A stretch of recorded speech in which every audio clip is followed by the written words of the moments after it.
Salut et c'est parti pour 3 petits modèles de cartes de vœux de Saint-Valentin ou d'anniversaire, comme tu veux. Et comme d'habitude, je vais te donner des inspirations. Je te fais confiance, je ne te fais pas l'offense de savoir si tu sais prendre une feuille et la plier en deux, ou faire deux mesures, faire un petit carré, écrire 2024 ou autre chose.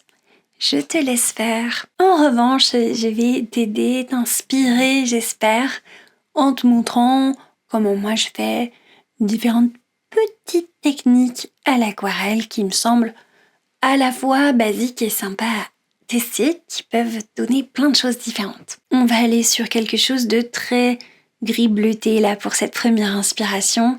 C'est un truc qui s'inspire de ce qu'on voit, tu sais, les eucalyptus souvent à l'aquarelle. À peine plus conceptuel, mais quand même un peu plus informel.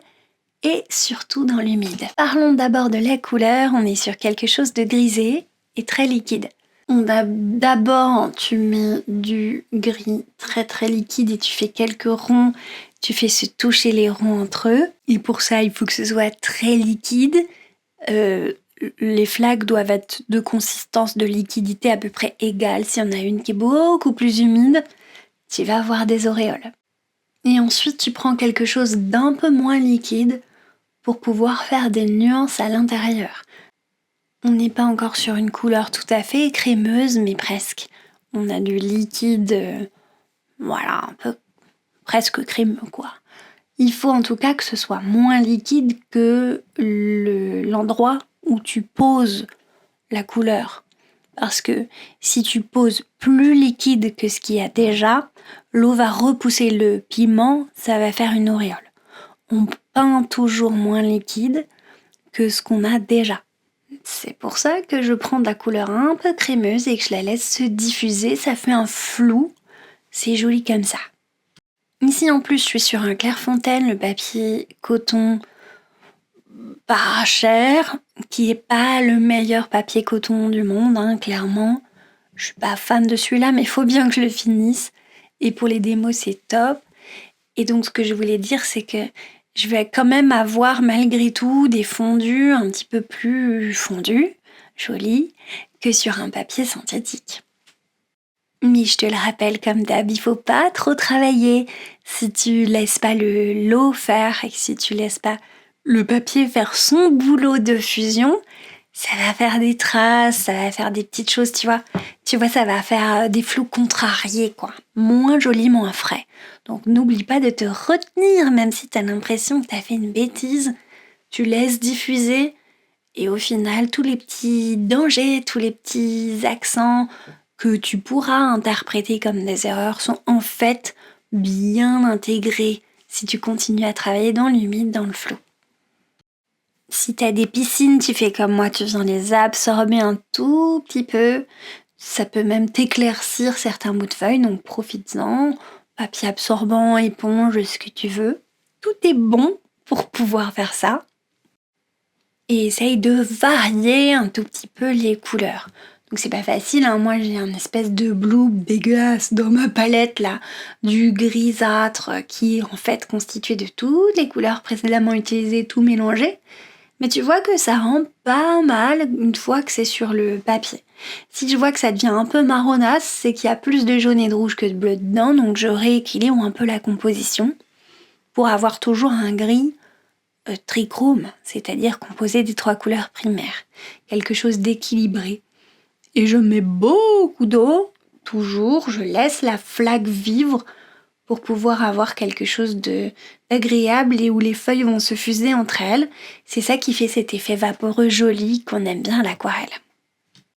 Je vais accélérer un petit peu, on va aller chercher de l'aquarelle qui est beaucoup plus foncée cette fois, c'est-à-dire beaucoup plus presque sortie du tube, on est vers le crémeux.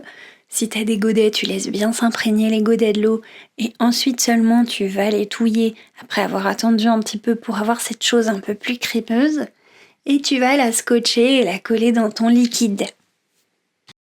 Tu vas avoir soit des endroits où c'est encore humide, parce que c'était bien liquide comme je t'avais dit au début, et dans ce cas-là ça fuse joliment. Tu prends vraiment le bout de ton pinceau, je suis à la verticale, Tu vois rien forcément quand tu es à la verticale, mais c'est pas grave, tu t'imagines très très bien. Je touche vraiment avec cette couleur quelques endroits. Mon pinceau est un pinceau, celui-là c'est un Cosmotop, je crois, donc c'est un mix synthétique imitation. Franchement, c'est pas mal parce que ça te permet là de bien contrôler ce que tu fais et tu vas pas noyer ton papier avec de l'eau, d'une part, et tu vas pouvoir faire des belles branches comme ça qui vont venir un peu délicatement donner du rythme à ta composition. Tu laisses ensuite tout fuser, tu ne fais plus rien. Et même si ça fait des trucs bizarres, tu ne touches pas. Sauf s'il y a des grosses piscines, bien sûr, tu viens un peu prélever. Mais sinon, tu laisses et tu vas voir, les accidents vont être très jolis.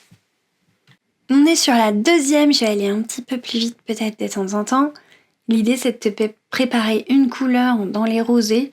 Fais-toi un mélange de ce que t'as, entre du rose, un peu d'orange peut-être. Pourquoi pas un peu de marron ou une pointe d'autre chose.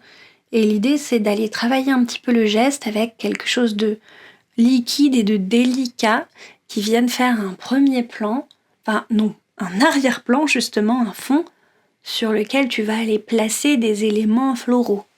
Je me suis repiqué l'idée à moi-même d'une carte que tu vois sur mon mobile là sur le côté. C'est mon inspiration, je me demandais si je pouvais faire mieux. Bon, du coup, j'ai fait cette première couche. On était moins sur une composition en diagonale, là plus sur une grosse touffe, un gros bouquet. Et j'exploite les superpositions. À chaque fois que ça sèche, je viens replacer une nouvelle couche du même rose très léger, toujours en transparence. Du coup, tu changes pas de couleur, hein, c'est la même couleur. C'est juste que le niveau de transparence va faire que ça va devenir un peu plus foncé. En plus, si tu laisses un peu la couleur dedans, ça peut faire des accents un peu différents, ça peut laisser le pigment, tu vois, bien se répartir dans la flaque. Au début, j'avais enlevé un petit peu le pigment et les deuxièmes fois, j'en ai profité pour le laisser. Ça fait quelque chose d'un peu plus foncé, comme si c'était au premier plan. C'est une étude, hein. On en profite, on regarde ce que ça fait. Je renforce certains contrastes pour donner toujours une espèce de forme à l'avant, contrairement à l'arrière. C'est pas mal, mais je vais avoir besoin de le retourner. Je pense que ça va faire mieux dans l'autre sens. Et donc voilà, je vais le retourner. J'aime vraiment beaucoup ce que ça a rendu. Je trouve que le principe est très délicat. Ça nous fait quelque chose d'un peu évanescent comme ça, très chouette.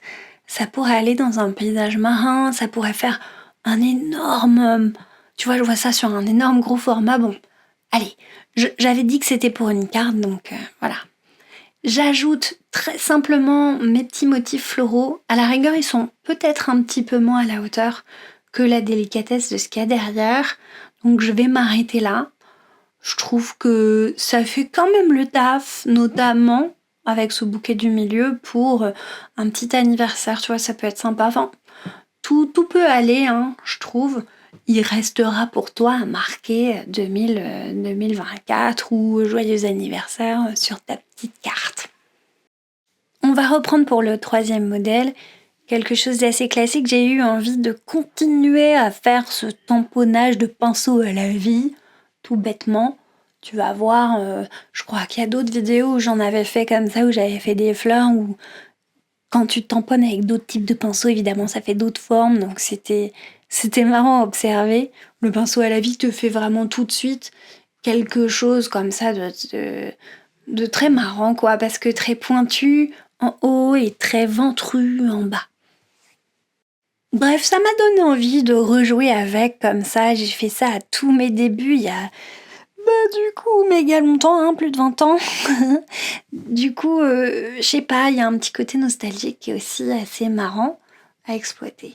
Donc, là, trêve de galéjade. Hein. Pour cette carte, on va me faire rire toute seule, c'est terrible, du coup je fais n'importe quoi. On va utiliser du rose très très léger, quitte à le tamponner a posteriori avec un chiffon ou quoi que ce soit. On va s'amuser à faire Ouais, des formes, tu vois, vagues. Franchement, je fais n'importe quoi avec mon pinceau, je le fais tourner là pour faire des espèces de pétales de très loin. Et tout ça, ça va faire mon fond. La meuf est beaucoup trop contente d'elle pour ce que c'est quand même. Bref, si tu débutes, sache que c'est un exercice tout bête de superposition. Tu vas faire quelque chose de très léger au début, quelque chose de moins en moins léger, plus tu mets de couches et plus tu vas faire quelque chose de foncé. Ça va te permettre de travailler sur ta patience parce qu'il faut que ça sèche, ou alors tu fais ça au sèche-cheveux entre chaque couleur et entre chaque couche. Et puis ça va te permettre de bosser ta transparence. Est-ce que je sais rester en transparence? Est-ce que je n'ai pas peur de l'eau? Est-ce que je peux utiliser comme ça de l'eau et ne pas être traumatisée qu'il y ait des trucs qui traînent de partout? Rien que ça, c'est travailler sur le contrôle. Bah oui, parce que je suis obligée d'attendre. Je suis obligée de regarder le truc faire et pas trop intervenir finalement. Donc tu commences à le voir là, ça commence à faire joli. J'ai une espèce de papier peint en diagonale. Là, je vais faire tout petit sur les extrémités et beaucoup plus gros au milieu. Ce qui va quand même nous faire un semblant de composition, même si je me suis amusée à faire un peu n'importe quoi au début. Du coup, on revient sur du contrôle par la suite. C'est une histoire, hein, cette idée de contrôle à l'aquarelle. D'abord, tu acceptes de lâcher prise. Tu peux lâcher prise à la fin sur le fond, si tu fais ton fond à la fin. Moi, j'aime bien faire ça aussi. Ici, j'ai un peu lâché prise au début. Bon, c'était après 2 cartes aussi, je pouvais me permettre. Donc, l'idée, c'est de lâcher prise à un moment et de revenir en contrôle et en observation à un autre moment. Le contrôle, c'est pas de l'action. C'est ça qu'il faut que tu comprennes. Si tu essayes de contrôler l'eau et les pigments par l'action, tout de suite en touchant le truc, tu vas faire du bloob, tu vas faire du nimp. Il faut être patient et rattraper par l'observation, plus que par l'action. Tu observes où sont les piscines d'eau, où est-ce que ça va être le bazar, et tu vas prélever doucement, tranquillement. Si le truc est déjà fait, eh ben écoute, là, franchement, c'est pas très grave, il faut accepter l'erreur et le fait que ce soit pas parfait. Ok, j'ai digressé un petit peu, mais comme je t'avais déjà expliqué le principe, c'est hyper simple. Hein. En vrai, c'est superposition, hein, c'est tout.